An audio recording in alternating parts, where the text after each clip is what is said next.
Yo conozco del Señor gracias a Marlene y recibí a Cristo en el momento quizá de esos momentos en los que uno dice, este tipo tiene que ser un tipo feliz, porque tiene todos los tickets comprados para ser feliz.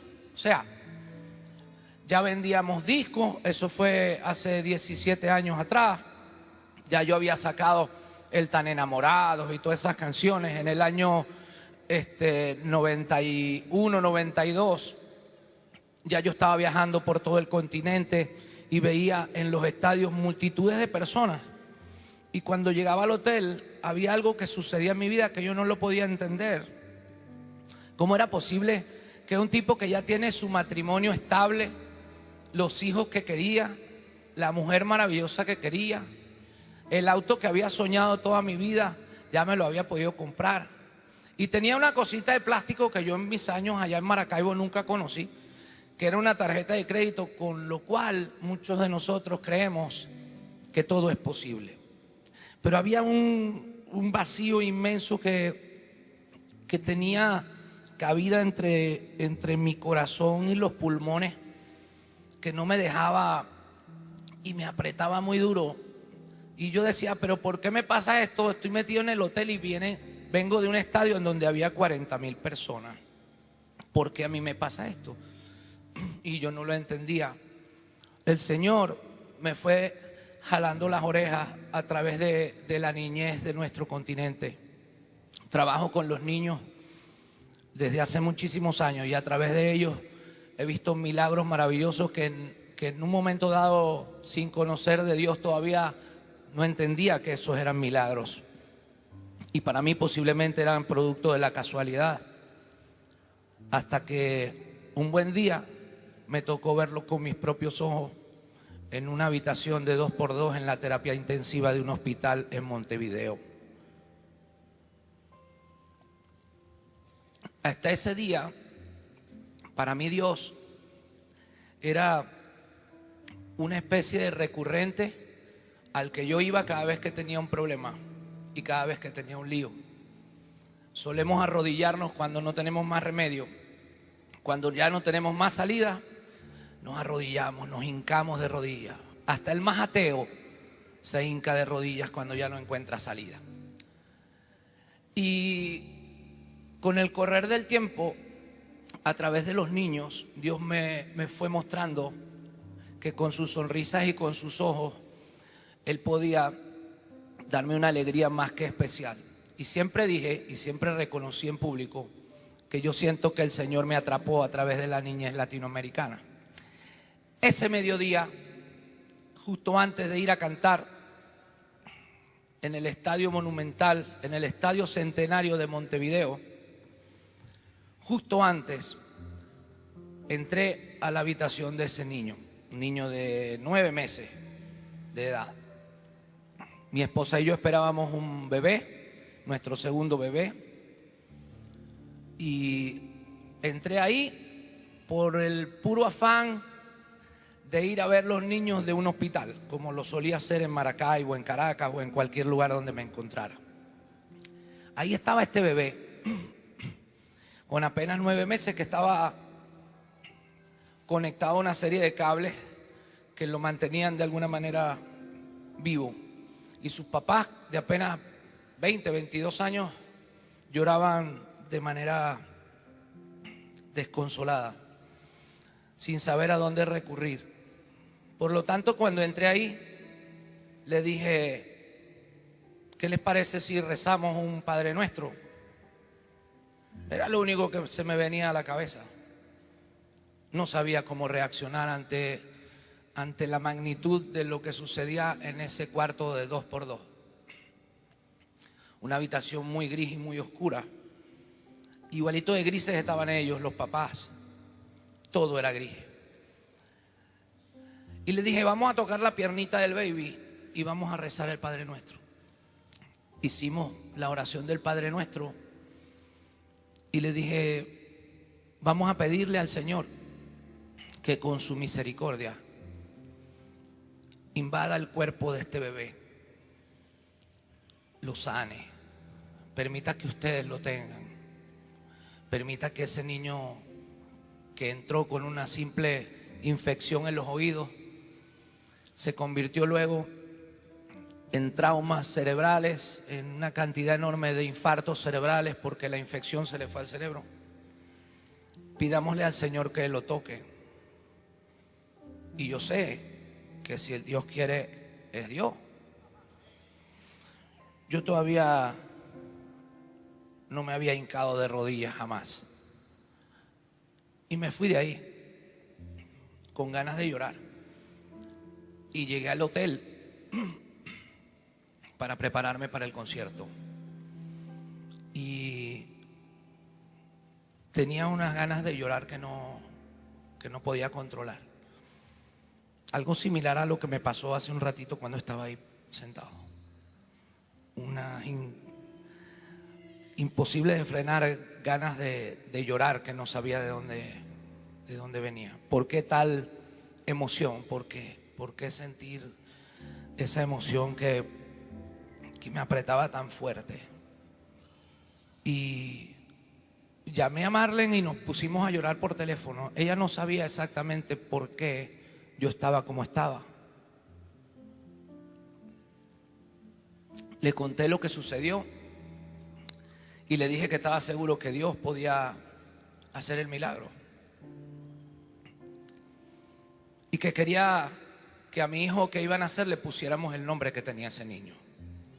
Mauricio, igual que él. Y me fui al estadio, me fui a cantar y empezó el concierto como empiezan todos los conciertos. Pero había algo especial esa noche. Algo especial como lo había esta mañana antes de subir las escaleritas para venir para acá. Había algo que convertía esa noche en una noche diferente, como lo es diferente esta mañana de hoy para mí.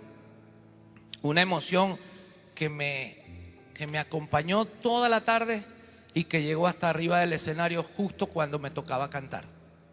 Y en medio del show conté la historia que les estoy contando a ustedes. Es más, me di el mismo tiempo que me estoy dando con ustedes para contarles cómo sucedió exactamente, sin tener más que una sola cosa a mi favor, porque todo lo demás era en contra.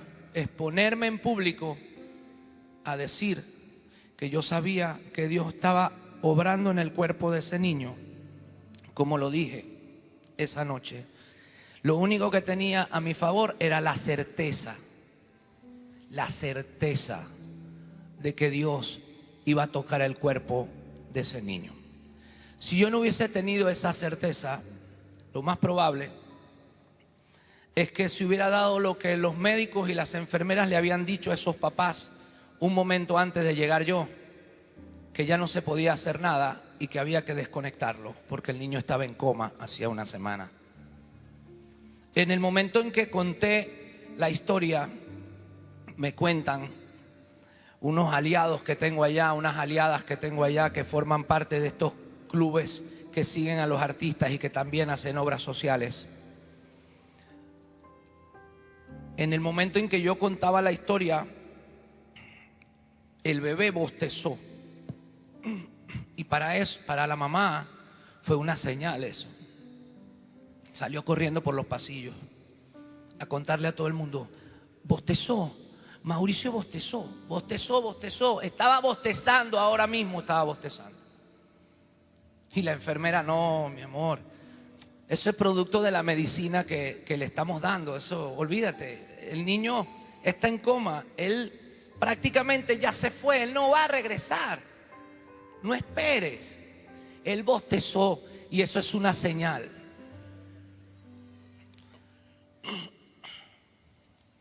Al cabo de una semana, Mauricio Sebastián se iba para su casa con su mamá y con su papá.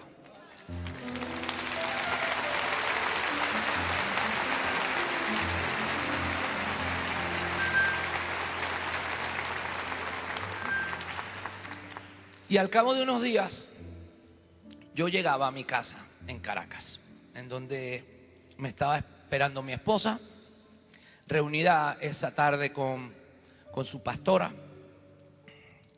Y ya yo había aprendido y entendía que uno tenía que dar el paso y recibir a Cristo en el corazón, que había que dar ese paso. No sabía cómo se hacía, pero sabía que se hacía. Y ese día, un poco con temor, un poco con curiosidad, pero sobre todo con un cansancio que no tenía nada que ver con el cansancio físico. Era otro tipo de cansancio. Era ese cansancio de esa maleta, ese baúl gigantesco que tienes arriba del lomo y no sabes por qué. Ese baúl que pesa cientos y cientos de kilos y que tú no puedes llevar. Con ese baúl, después de tanto éxito, llegué yo a mi casa. Y le pedí a mi esposa y a su pastora que me enseñaran cómo había que hacer para recibir a Cristo. Miren,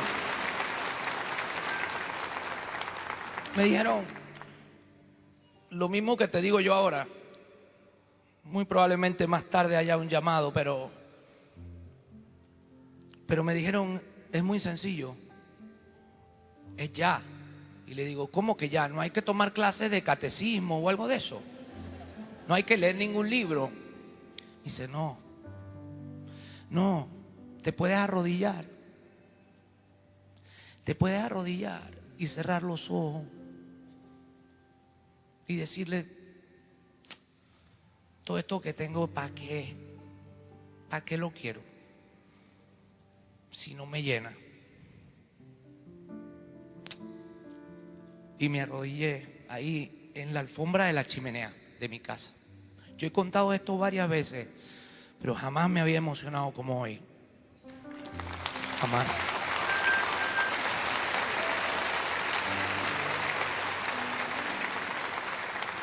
Yo me arrodillé en la chimenea de casa una tarde como a las 4:30 y recibí a Cristo en mi corazón.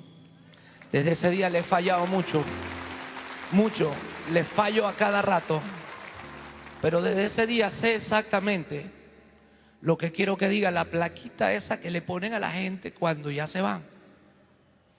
Yo antes quería que la plaquita esa que le ponen a uno cuando uno se va dijera Ricardo Montaner, famoso artista, querido por sus hijos, buen papá, buen marido. Ni tan bueno en nada, pero ahora ya sé qué es lo que yo quiero que diga la plaquita.